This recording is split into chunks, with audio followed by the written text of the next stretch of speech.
SER Podcast.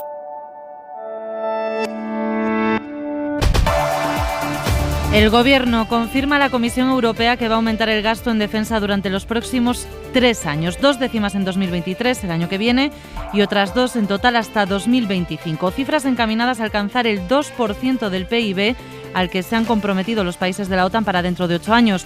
Pedro Sánchez ya había anunciado hace un mes que se iba a incrementar el gasto militar en los presupuestos a pesar de las críticas de sus socios de gobierno de Unidas Podemos. Ahora, el Ejecutivo reafirma ese compromiso ante Bruselas en el plan de estabilidad que le ha remitido hoy mismo. Jordi Fábrega. El Gobierno plasma en este documento que vaya camino de Bruselas el compromiso de aumentar el gasto en defensa en los próximos años hasta elevarlo al 2% del PIB en el año 2030.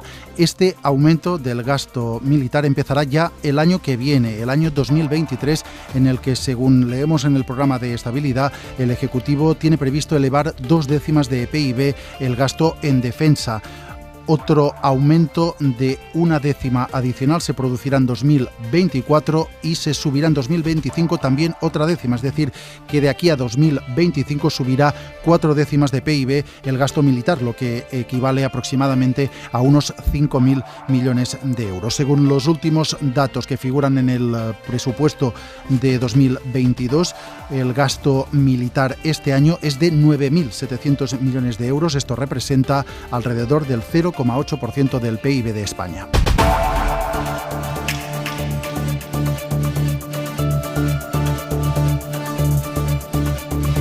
Es lo último en una tarde de mucho movimiento en las carreteras porque en 7 comunidades el fin de semana se va a alargar hasta el lunes por el Puente de Mayo, así que vamos a ver qué tal se circula hasta ahora. DGT, Lucía Andújar, buenas tardes. Muy buenas tardes. Hasta ahora estamos pendientes de varios accidentes. En Madrid, de salida en la 6 en Puerta de Hierro, en Coruña en la P9 en Reboredo, sentido Santiago de Compostela, en Toledo en la 5 en las Ventas de Retamosa hacia Madrid y en Badajoz en la 66 en Calzadillas de los Barros, sentido Sevilla. Además, retenciones en Madrid complicadas las salidas de la A3 en Rivas y la A4 en Pinto, en Barcelona, la P7 en Barberá del Vallés hacia Girona con 5 kilómetros de retención por un accidente ya resuelto, en Castellón en la P7 en Benicàssim sentido Castellón de la Plana y en Vizcaya en la 8 en Musquis hacia Cantabria. ¿Y cómo se presenta el tiempo para los que tienen puente y para los que no? Cuéntanos, Jordi Carbó. El tiempo que ha hecho hoy se va a repetir de manera muy parecida durante el fin de semana. Muchas horas de sol con algunas tormentas durante las tardes, como las que ahora mismo descargan en el Cantábrico y los Pirineos y que en breve desaparecerán.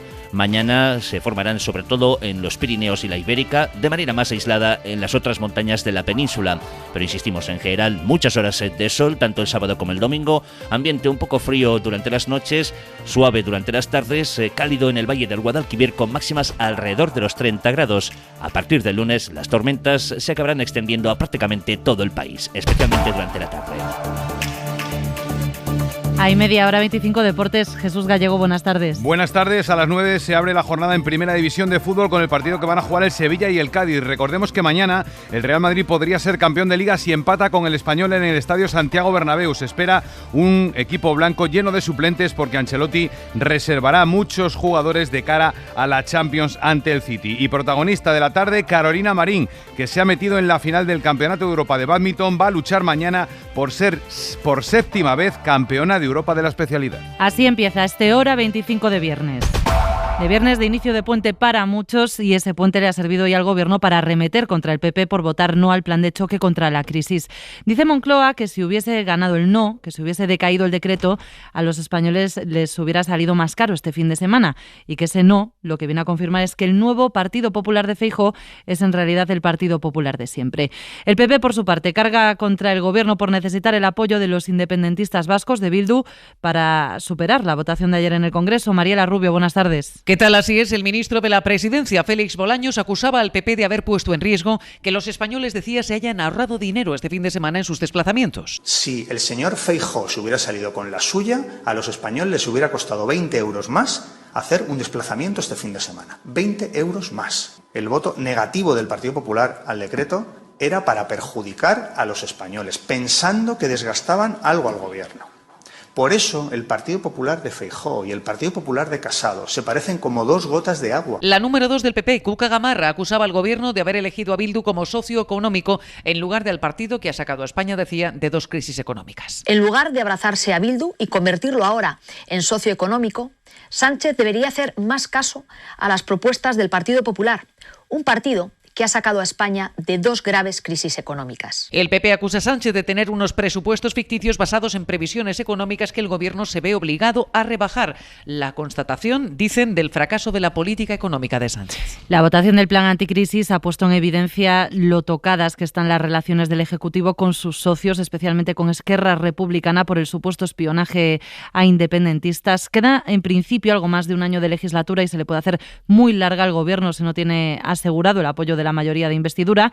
Y es en este contexto en el que Podemos ha vuelto a cargar contra el PSOE. Lo ha hecho Yone Belarra, la ministra Yone Belarra, y también secretaria general de Podemos en el órgano de dirección del partido, en el que ha acusado a los socialistas de tensar demasiado la cuerda con sus socios parlamentarios y de poner en riesgo el futuro del Gobierno. Pide Podemos que se restablezca la confianza con Esquerra. Ana Fernández Vila. Sí, tras esa nueva ruptura del bloque de la investidura, los morados responsabilizan a sus socios de coalición y avisan: el Gobierno debe rearticularse con urgencia, ha dicho Belarra, y recuperar la confianza de la mayoría de la investidura por el bien de la legislatura. Y eso pasa, según la líder de Podemos, por corregir la gestión del caso Pegasus cuanto antes. Nadie puede ni debe justificar el espionaje por motivos políticos. Es ya una cuestión de higiene democrática básica que se asuman las responsabilidades políticas necesarias. No podemos esperar más. Siguen señalando a Robles los morados y avisan también al PSOE del riesgo de sus acercamientos al PP y a la Casa Real. La coalición se tensa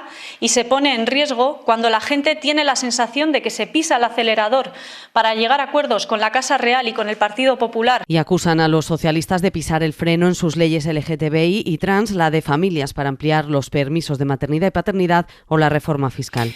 El Gobierno cuenta con que la Comisión de Secretos Oficiales echa a andar en nada la semana que viene, aunque la última palabra la tiene la presidenta del Congreso. Las explicaciones de la directora del CNI sobre Pegasus van a ser cruciales para conocer los detalles del supuesto espionaje a líderes independentistas, detalles que se van a quedar dentro de esa comisión, porque quienes forman parte de ella tienen que guardar absoluto secreto sobre lo que escuchen allí. Guillermo Lerma. La ley reconoce el derecho del Congreso a acceder a las materias reservadas, pero los diputados autorizados a ello tienen prohibido divulgar nada de lo que allí vean o de lo que allí se cuente. Así que aunque las explicaciones que el Gobierno dé a los grupos independentistas les convenzan, no podrán explicar por qué.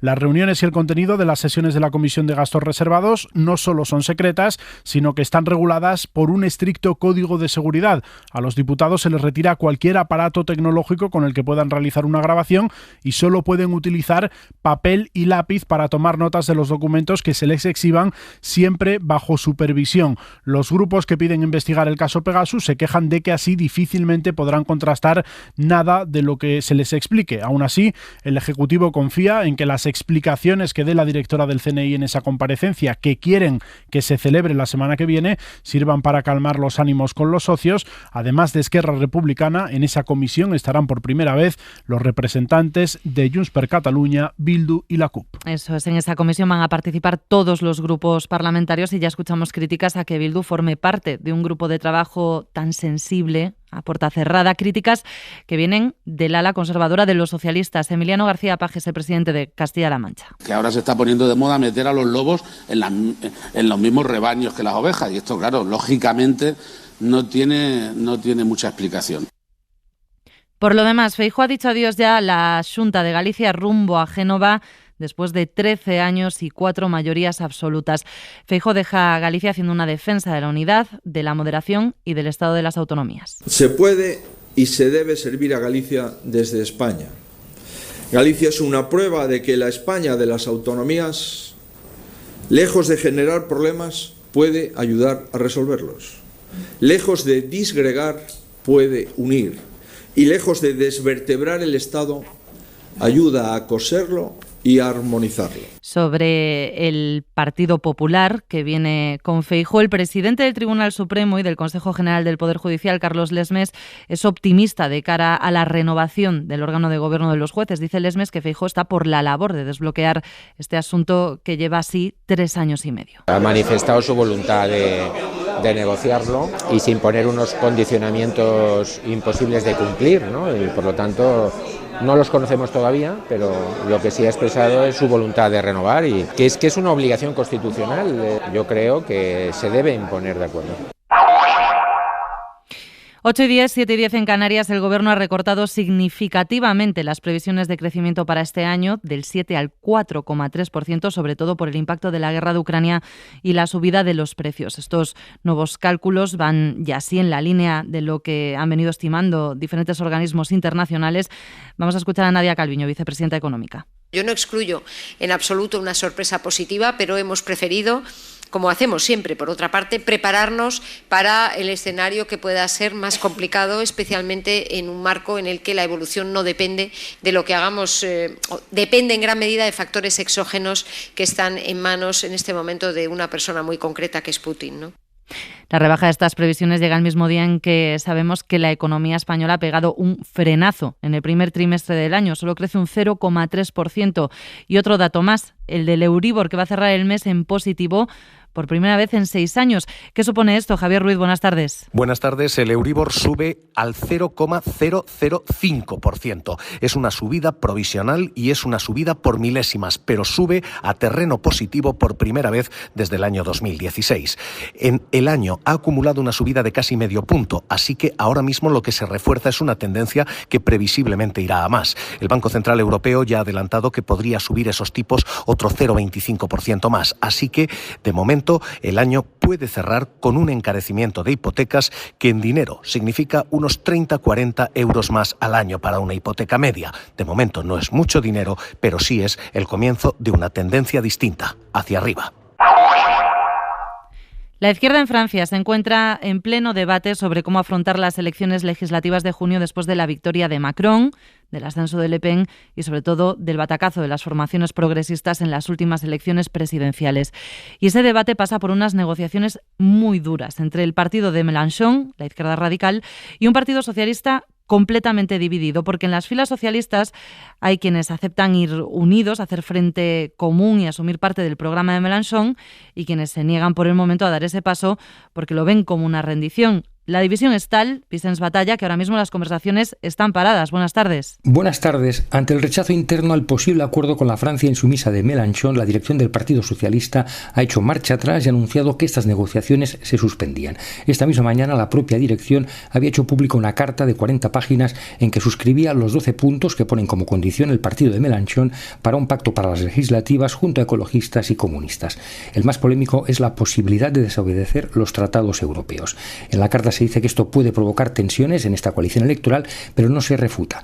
Inmediatamente cargos socialistas como la alcaldesa de París, derrotada en las presidenciales, Anne Hidalgo, ha criticado el anuncio y ha avanzado que se aliará en la capital con ecologistas y comunistas frente a los insumisos. Ayer el expresidente François Hollande también se mostró contrario y advirtió de la posible desaparición del partido con esta estrategia. El portavoz de la formación, por ello, ha tenido que rectificar, diciendo que las negociaciones se paraban esperando garantías que Mélenchon no busca una posición hegemónica. De todas formas, y antes de las presidenciales, figuras socialistas se aliaron con el presidente reelegido Emmanuel Macron. Y estas negociaciones con el líder radical de izquierdas no hacen más que poner en evidencia que el partido puede partirse en cualquier momento.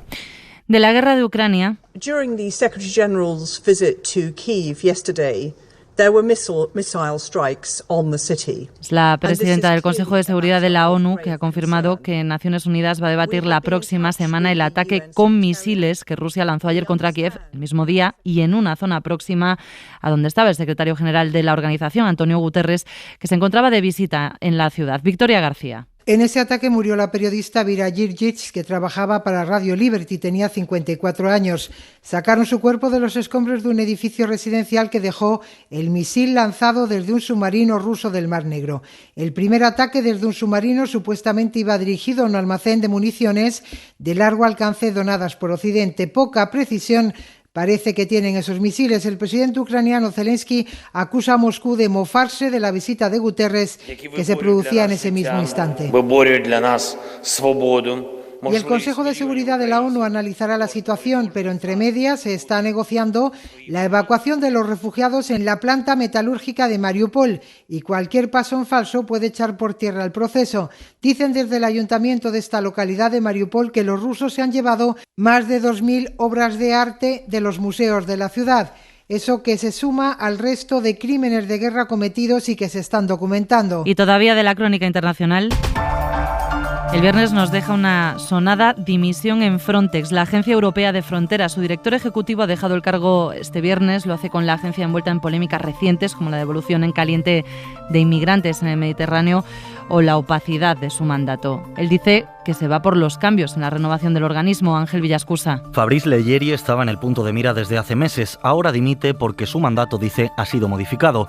Sin embargo, la Comisión Europea niega que haya habido cambios sustanciales y, aunque ha confirmado la marcha del director del Frontex, no ha explicado los motivos. Eric Mamer es portavoz comunitario. Es normal que una organización como esta, que ha crecido rápidamente debido a los enormes desafíos de inmigración, no siempre haya actuado como nos hubiese gustado. Durante este tiempo, eurodiputados, activistas y periodistas han denunciado las prácticas de la Agencia de Fronteras y, en concreto, las devoluciones en caliente de inmigrantes en la frontera sur. José Bautista es periodista e investigador de Por Causa. Frontex ha estado facilitando información a las autoridades griegas e incluso interceptando embarcaciones con refugiados, sobre todo de Siria y de Afganistán, y los devolvía a Turquía sin ninguna garantía legal y sin respetar tampoco las propias normas internas de Frontex. La renuncia del director de Frontex llega después de que el consejo de ese organismo decidiera a finales de marzo suspender temporalmente sus poderes como director ejecutivo. Y sobre otro escándalo, el de los últimos días en el Parlamento británico, que es la investigación a un diputado conservador por estar viendo un vídeo porno en la Cámara de los Comunes. Ha dicho hoy la ministra de Comercio en Sky News. So I think all of us as women in Parliament have que todas las mujeres que trabajan allí en el Parlamento británico han sufrido tocamientos inapropiados o han escuchado comentarios sexistas contra ellas. Y ha hecho una recomendación a sus compañeros, que metan sus manos en los bolsillos y que se comporten en el trabajo como si su hija estuviese allí, en la misma habitación. Aunque lo ideal sería, claro, que no tuviese que haber nadie en una habitación para que se terminen ya este tipo de compañías por el contrato de... Y se enfrenta a cada una de las... Va por delante la tierra. Tiene una guerra hecha. La recuperación.